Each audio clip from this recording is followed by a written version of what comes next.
ঢাকা বিশ্ববিদ্যালয় প্রশাসন কর্তৃক যে মিটিং ডাকা হয়েছে সেই মিটিংয়ে গণতান্ত্রিক ছাত্র সংসদের পক্ষ থেকে প্রথমত একটি ক্যাম্পাস চার্টারের দাবি করেছি। যেই ক্যাম্পাস চার্টারে বিশ্ববিদ্যালয় শুধুমাত্র হল না, বিশ্ববিদ্যালয়ে কেমন রাজনীতি চলবে সেই রাজনীতির রূপরেখা প্রদান করা হবে সেই রকম একটা ক্যাম্পাস চার্টারের দাবি করেছি। এবং সেই ক্যাম্পাস চার্টারে কেমন রাজনীতি চলতে পারে এই নিয়ে আমরা যে প্রস্তাবনাগুলো দিয়েছি সেগুলো একদমই শর্টলি বলি। আমরা মনে করি যে বিশ্ববিদ্যালয়ের যে ছাত্র সংসদ নির্বাচন বা ডাকসু নির্বাচন এটি বিশ্ববিদ্যালয়ের ক্যালেন্ডারে অন্তর্ভুক্ত হওয়া উচিত। যে বছরের কোন দিনে কখন তফসিল ঘোষণা হবে, কখন নির্বাচন হবে, কখন নমিনেশন হবে, এগুলো বিশ্ববিদ্যালয়ের ক্যালেন্ডারে অন্তর্ভুক্ত করা উচিত বলে আমরা মনে করি। আমরা মনে করি ছাত্র রাজনীতিতে কে অংশগ্রহণ করবে কি করবে না সেইটি সম্পূর্ণ তার ব্যক্তিগত অধিকারের ব্যাপারে, অধিকারটি ব্যক্তির কাছে ছেড়ে দিতে হবে।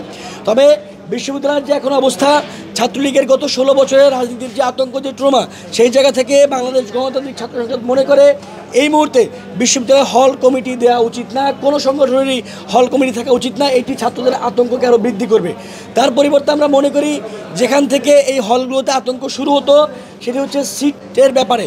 আমরা বিশ্ববিদ্যালয় প্রশাসনকে কাছে স্পষ্টত বলেছি যে অবশ্যই যে ধারাটি গণঅভ্যুত্থানে পড়েছিল সেই ধারাটি অব্যাহত থাকে। সিট যাতে অবশ্যই প্রশাসন কর্তৃক বণ্টিত হয়, কোনো ছাত্র সংগঠন, কোনো রাজনৈতিক ছাত্র সংগঠন কিংবা কোনো ব্যক্তির মাধ্যমে যাতে সিট বন্টন না হয় আমরা সেই ব্যাপারটি উল্লেখ করেছি। এবং যদি এরকম সিট বন্টন প্রশাসন কর্তৃক হয় তাহলে হলের আতঙ্কটি কমে যাবে বলে আমরা মনে করি। একই সঙ্গে আমরা দাবি করেছি রাষ্ট্রের সঙ্গে রাষ্ট্রবিরোধী, উগ্রবাদী এবং গুপ্ত যে সকল ছাত্র সংগঠন আছে সেগুলো রাজনীতি ঢাকা বিশ্ববিদ্যালয় থেকে চিরতরে বন্ধ করা উচিত বলে আমরা মনে করি। একই সঙ্গে যে সকল ছাত্র সংগঠন মনে করে যে তাদের 5 থেকে 10 ভাগ রাজনৈতিক, বাকি 90 থেকে 95 ভাগ অন্যান্য কাজে ব্যবহৃত হয়, তারা এইরকম মিটিংয়ে যেখানে অন্য রাজনৈতিক ছাত্র সংগঠনগুলো অংশগ্রহণ করে সেখানে বসার মেরিট আছে কিনা সেই প্রশ্নটি আমরা তুলেছি।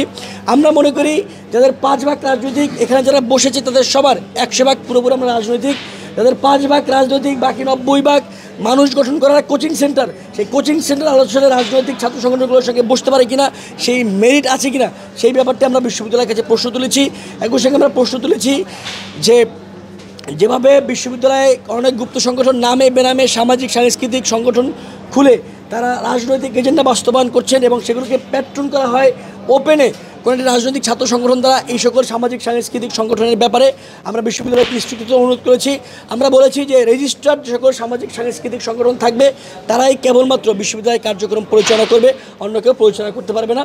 মোটা থেকে আমরা এগুলোই বলেছি। আরও যে সকল বাকি প্রস্তাবনা আছে সেগুলো আমরা বলেছি নেক্সট মিটিং থাকলে সেখানে আমরা লিখিত দেব।